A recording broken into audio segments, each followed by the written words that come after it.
Hey everyone, this is TC and I am here at the hottest radio show in the Orlando area, the Johnny and Jayde Morning Show. To my left, I've got Johnny. Hello, how are you? Jayde.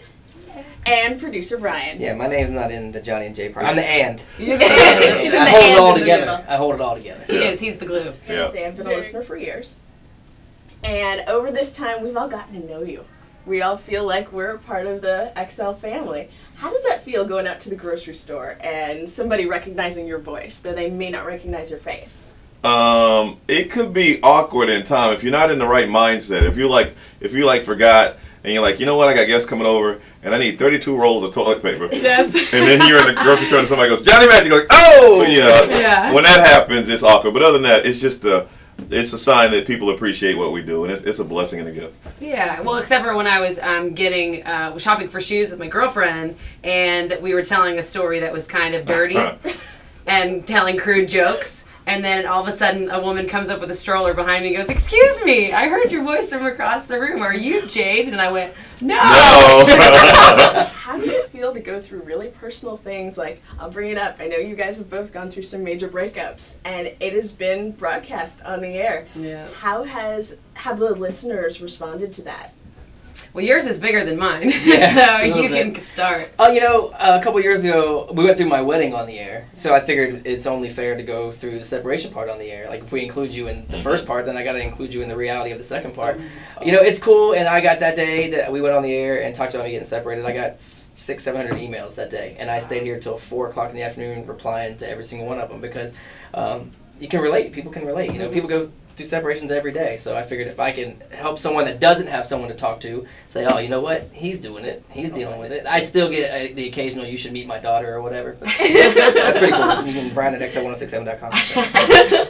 But I do think that's one of the reasons that people are drawn to our show and why we, think Lord have had such success, because we are ourselves. We talk about real life things. We talk about things that we go through. We're very open about our lives and our relationships. And, being a woman, talking about what I go through when it was dating, when I met the guy that I fell in love with, when it was a terrible breakup, I had to share it with the women, with the listeners, because I felt like with that friendship there, you have to tell each other about it. And it's cool because when I went through the breakup, I got a lot of emails too. And it's pretty cool when people say, if you ever need to talk, call me. And it's like I don't even know these people, but they're willing to be there for you. So it's a really interesting relationship. It's cool. Now, Jayde, you and I have something in common. We do? We do. We are both Southern California girls. Really? Yes. So you said you got here 2.5 years ago. Yeah. What has your transition to Orlando been like?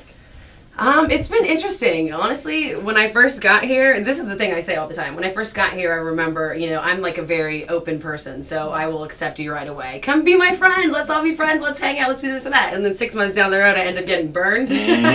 So, I kind of jumped in and got to know a lot of people right when I got here. And I'm like slowly building up a wall, which is kind of the reverse way to do it. Oh, yeah. And I remember looking at him going, God, you're like bitter radio dude. You should do this. You should do that. You should go out there and, open yourself up and broadcast your life and tell everyone about your relationships on the air. We'll come to find out 2.5 years later, he's been here 20. He's actually got the right. He's a bitter radio dude. Oh. No, but truly, you are the veteran when you're in. Oh, absolutely. Room. Oh, yeah, without a doubt. It doesn't bother me that I am the older guy on the block. I told her you can tell all the old jokes you want. I'm happy with who I am and where I am. It's just there's different forms. You have people now put in their iPhones, their iTunes, their MP3s. So they don't really depend on radio as their sole source of income. So entertainment. So we're fighting for that every single day. And we're still fortunate that people are listening. No, you have such amazing chemistry. There's like a brother-sister thing going on that I think all of your listeners pick up on. Was it instant? Was it day one? Or did that take time to build up? Honestly, yeah, it was pretty much right off the bat.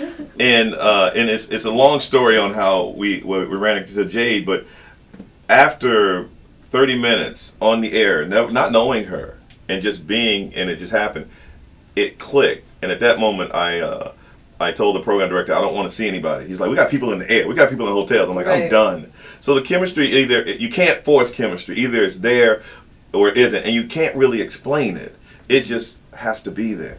And we are brothers and sisters. Oh, we fight. But we got to think that we keep our stuff in house. No one to know. And you do a lot of things, hanging out Friday nights at Ember. We all know about. And last night you were out introducing Grease at the Bob Car. What are the best events that you all have gotten to be a part of out in the community, different areas? Wow. That's a big question. Yeah, I think one of the cool opportunities we got was interviewing the First Lady, Michelle Obama, before she was the First Lady. I mean, that was pretty awesome. And I got to meet the Barack Obama. Yeah. And I froze. Yeah. Froze up. And you don't know until you look in the future president in his eyes and he goes, "How you doing?" You're like, "Ah!"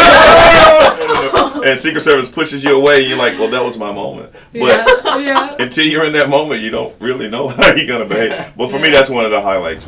Special thanks to Johnny, Jayde, and Brian for letting me into XL 106.7 and letting me find out a little bit more about why Central Floridians have made them the #1 hit morning show.